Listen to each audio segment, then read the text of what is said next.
कि आदरणीय प्रधानमंत्री जी, अमित शाह जी, राष्ट्रपति सभी लोगों ने स्पष्ट कर दिया है कि किसी भी हालत में नीतीश कुमार के साथ, जनता दल के साथ अब कोई भविष्य में गठबंधन नहीं। अब नीतीश कुमार में दमखम खत्म हो गया। जिस व्यक्ति ने केवल बीजेपी को धोखा नहीं दिया, बिहार के जनादेश को धोखा दिया, नरेंद्र मोदी को धोखा दिया, और बीजेपी को तो अच्छा हो गया, हम लोग तो खुश हैं कि छोड़ के चले गए। इसके साथ अब इस जिंदगी में कोई समझौता नहीं हो सकता है।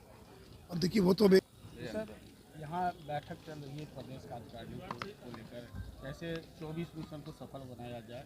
तो अगर इस गठबंधन में अगर नीतीश कुमार फिर से आना चाहें या अप्रोच किया जाए पार्टी की ओर से, क्या ऐसी संभावना बन रही है?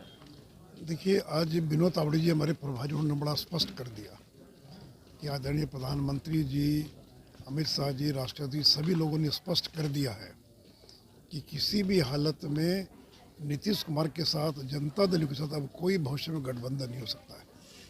जिस व्यक्ति ने केवल बीजेपी को धोखा नहीं दिया, बिहार के जनादेश को धोखा दिया, नरेंद्र मोदी को धोखा दिया, उस व्यक्ति के साथ अब इस जिंदगी में कोई समझौता नहीं हो सकता है।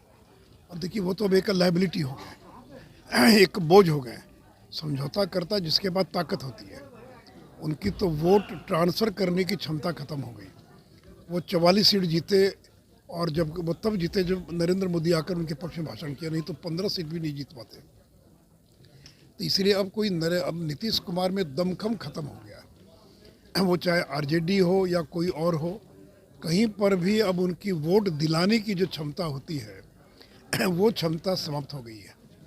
तो इसलिए और बीजेपी को तो अच्छा हो गया, हम लोग तो खुश हैं कि छोड़ के चले गए। तो बीजेपी को अपनी ताकत पर 2025 में और सरकार बनाने का मौका मिलेगा, और 2024 में भी प्रचंड बहुमत से हम चुनाव जीतेंगे। तो अपने पाँव पर खड़े होने का बीजेपी को मौका मिला है।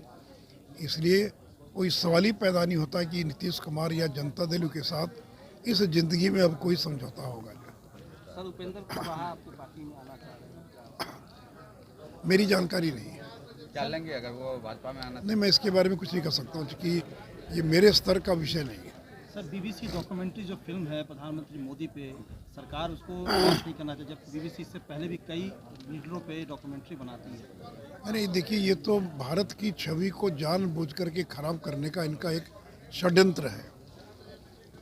जब सुप्रीम कोर्ट ने नरेंद्र मोदी को बरी कर दिया, एसआईटी बनी जिसकी मॉनिटरिंग सुप्रीम कोर्ट कर रहा था, जितने भी आयोग बने सभी आयोगों ने जब इस बात को स्पष्ट कर दिया कि गुजरात के दंगों में नरेंद्र मोदी की दूर दूर तक कोई भूमिका नहीं थी, उसके बावजूद इस प्रकार से भारत की छवि को खराब करना इतने वर्षों के बाद। बीबीसी के हाथ में जो डॉक्यूमेंट्री लगी है 2002 तो में, इंटरनेशनल अरे भाई, कोई डॉक्यूमेंट है तो आज तक कहाँ था वो डॉक्यूमेंट? और उससे बड़ा कोई डॉक्यूमेंट हो सकता है क्या? कि सुप्रीम कोर्ट के निर्देश पर जो एसआईटी बनी और जिसने वर्षों तक जांच किया, और वो अपनी रिपोर्ट दे रहा है, तो उस रिपोर्ट के बाद कुछ बचा क्या?